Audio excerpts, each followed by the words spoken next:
حکومت نے پیٹرولیم مصنوعات کی قیمتیں بڑھا دی۔ پیٹرول 5 روپے 44 پیسے فی لیٹر مہنگا، ڈیزل کی قیمت میں 31 روپے 5 پیسے فی لیٹر کا اضافہ، اور پیٹرولیم مصنوعات کی قیمتیں 3 روز کے لیے بڑھائی گئی۔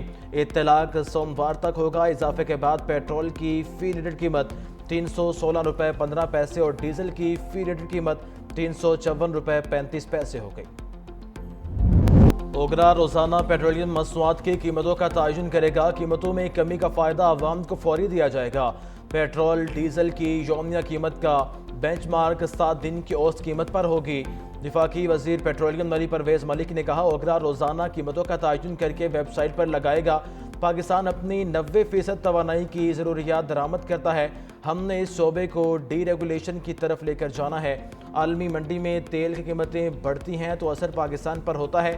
عوام نے بے پناہ تحمل سے تکلیف جھیلنے کی کوشش کی۔ آئل سیکٹر میں منافع خوری اور مصنوعی قلت پر سخت کارروائی ہوگی۔ وزیر اطلاعات عطا تارڑ بولے، پاکستان میں ایک دن بھی تیل کی قلت پیدا نہیں ہوئی۔ پاکستان میں آئل کمپنیوں کو کوئی کھلی چھوٹ نہیں، کسی کو تیل کی ذخیرہ اندوزی کرنے کا حق نہیں۔ الیکٹرک بائکس اور گاڑیوں کی طرف آنا ہوگا۔ پیٹرولیم لیوی آج سے پہلے کم ہے، نہیں چل رہا۔ To attend this great B2B conference between Pakistani and Chinese business leaders in the field of pharmaceutical industry. We have just witnessed ceremony of agreements between Pakistani and Chinese entrepreneurs valuing almost $440 million. مشرق وسطی بحران نے پوری دنیا کو متاثر کیا۔ پاکستان نے خطے میں امن کے لیے اہم کردار ادا کیا۔ وزیر اعظم شہباز شریف کا پاکستان چین فارماسیوٹیکل B2B کانفرنس سے خطاب، کہا چینی شہریوں کا تحفظ اولین ترجیح ہے۔ چین پاکستان کا انتہائی قابل اعتبار اور مخلص دوست ہے۔ چین معاشی ترقی کے میدان میں دنیا کی نمایاں طاقت بن چکا۔ چین نے عالمی فورمز میں ہمیشہ پاکستان کی حمایت کی۔ حالیہ سرمایہ کاری سی پیک 2 کی جانب ایک اہم قدم ہے۔ پاکستانی اور چینی کمپنیوں کے درمیان $44 کروڑ کے 9 معاہدے خوش آئند ہیں۔ معاہدوں میں ویکسین کی تیاری اور بائیو ٹیکنالوجی میں تعاون بھی شامل ہے۔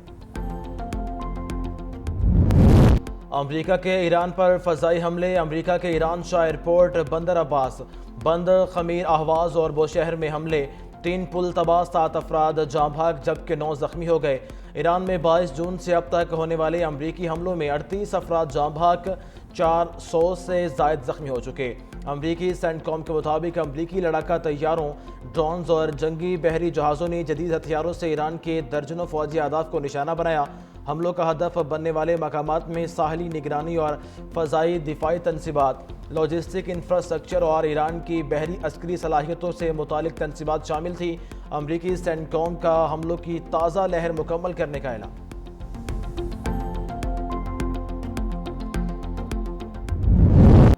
پاسداران انقلاب کا شام میں امریکی اسپیشل آپریشن کمانڈ سینٹر پر سرپرائز حملہ۔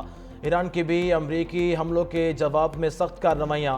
کویت، بحرین، قطر اور شام نے بھی امریکی اڈوں پر فضائی حملے۔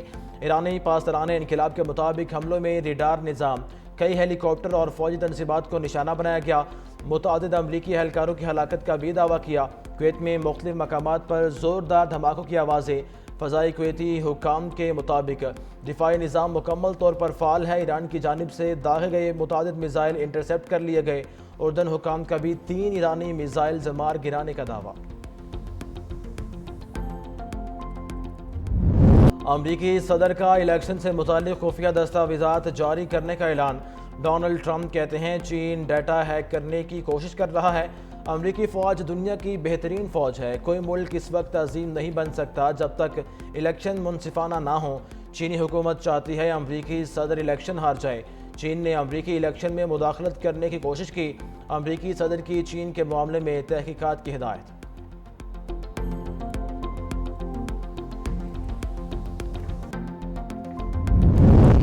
اسرائیل امریکی خارجہ پالیسی اور داخلی سیاست پر اثر انداز ہو رہا ہے۔ ایرانی وزیر خارجہ عباس عراقچی کا امریکہ پر جنگی جرائم کا ارتکاب کرنے کا الزام، کہا بنیادی ڈھانچوں پر حملے، پلوں اور پاور پلانٹس پر حملے کی دھمکیاں جنگی جرائم ہے۔ امریکی حملے UN چارٹر اور بین الاقوامی قوانین کے اصولوں کی خلاف ورزی ہے۔ تمام حکومتیں ایسے جرائم کا ارتکاب کرنے والوں کے خلاف مقدمہ چلانے کی پابند ہیں۔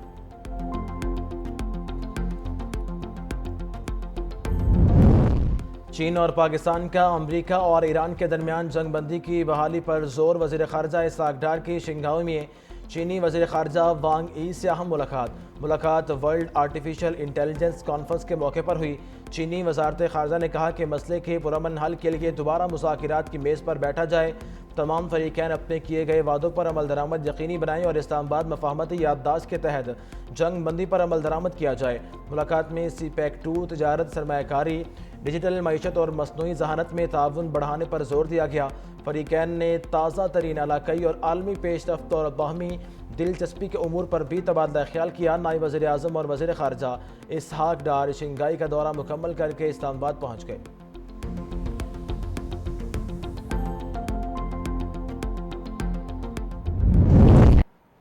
Chairman Peoples Party Bilawal Bhutto کا آزاد کشمیر میں بڑا پاور شو۔ پہلے ہی جلسے میں عوام کا جم غفیر امڑ آیا۔ ٹڈیال جلسے میں عوام نے انتخابات سے پہلے ہی فیصلہ سنا دیا۔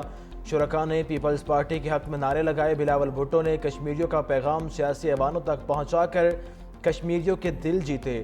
ٹوٹو کہا پیپلز پارٹی کی قیادت کشمیریوں کے حقوق کے لیے ان کے ساتھ کھڑی ہے۔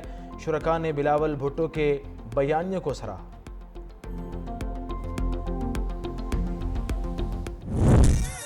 پیپلز پارٹی کا مینار پاکستان پر 25 جولائی کو جلسہ عام کی پیشگی تیاریاں شروع۔ پیپلز پارٹی پنجاب کی جانب سے مینار پاکستان کے باہر مشعل بردار ریلی۔ پیپلز پارٹی لاہور کے صدر فیصل میر سمیت دیگر ارکان کی شرکت۔ وزیر اعظم بلاول بھٹو کے نعرے۔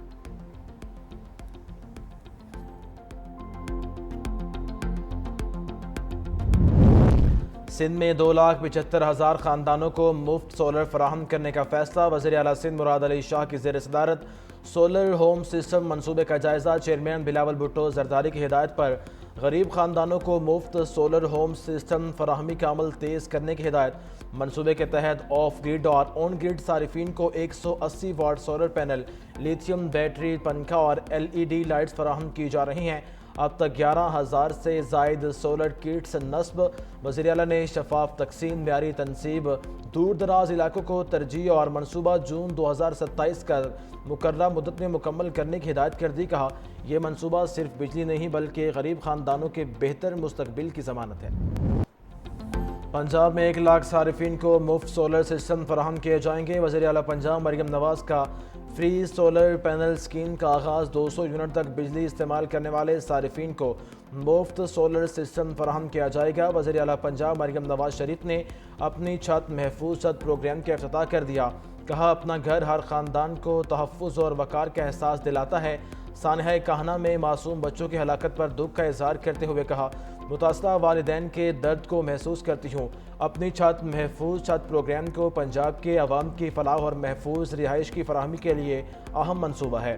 وزیر اعلیٰ پنجاب مریم نواز نے سانجی سبزی منصوبے کو قابل تقلید قرار دیا۔ صوبے بھر کے ڈپٹی کمشنرز کو اسی طرز کا منصوبہ شروع کرنے کی ہدایت۔ مظفر گڑھ میں 139 کنال سرکاری اراضی پر 140 پلاٹس میں عوام کے لیے موسمی سبزیاں کاشت کی جا رہی ہیں۔ مقامی افراد کو ضرورت کے مطابق مفت سبزیاں فراہم کی جا رہی ہیں۔ PDM میں پنجاب نے مونسون بارشوں کے دوسرے اسپیل کا الرٹ جاری کر دیا۔ 19 سے 23 جولائی تک صوبے کے بیشتر اضلاع میں تیز ہواؤں، گرج چمک اور بارشوں کی پیشگوئی۔ راولپنڈی، مری، گلیات، اٹک، چکوال، جہلم میں بادل برسیں گے۔ سرگودا، لاہور، شیخوپورہ، سیالکوٹ، ناروال میں بھی بارش ہوگی۔ ملتان، خانیوال، لودھنا، رحیم یار خان اور راجن پور میں 20 سے 24 جولائی تک بارش متوقع۔ نالہ لئی، کشمیر، مری، گلیات میں بھی طغیانی کا خدشہ۔